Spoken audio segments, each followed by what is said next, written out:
So Tim is a new client, and he's a CEO of a transportation company.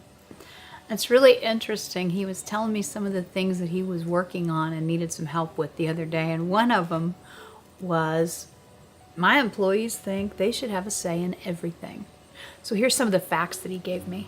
In the last year, they've decided to institute a new vision, new values. They need a new culture. They have merged with another group, and so they want to make sure that everybody is on the same page and thinks the same way. Cool.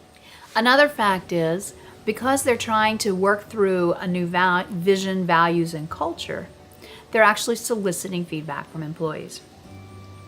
He said as a result of that, in the last 6 months, the employee engagement has definitely improved and turnover's down. So they're actually getting a lot of benefit from that. So as he's telling me this story, I'm asking him, what's the problem? It sounds like everything's good, and it's not. Because those employees who they're soliciting feedback from now believe that they should give feedback on everything in the entire business, whether it's solicited or not. So his question is, how do I deal with this and tell him we don't want you to tell us what you think until we ask you, without really just blowing up what we worked so hard to build? It's a great question. So what happens sometimes is when employees have never been able to give feedback, and you make this big change all of a sudden, it's like throw the gates open, I'm going in.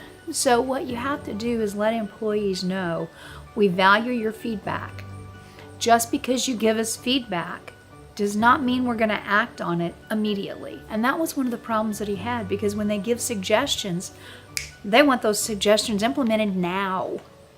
So there is a piece that we talk about whenever I'm doing talks called the suggestion box. It's a shredder.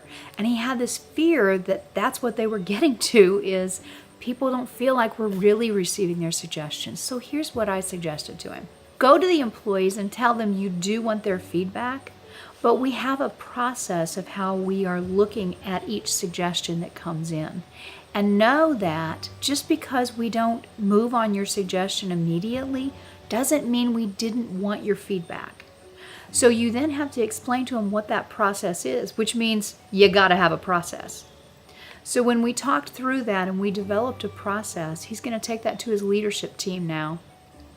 And they're going to then roll that through the entire organization, so employees know, hey, I can still give my suggestions, but that doesn't mean I'm running the company and I expect you to do it what I said right now. So think about that the next time you ask for suggestions. Employees will give them to you, but they want to know how you're going to handle those.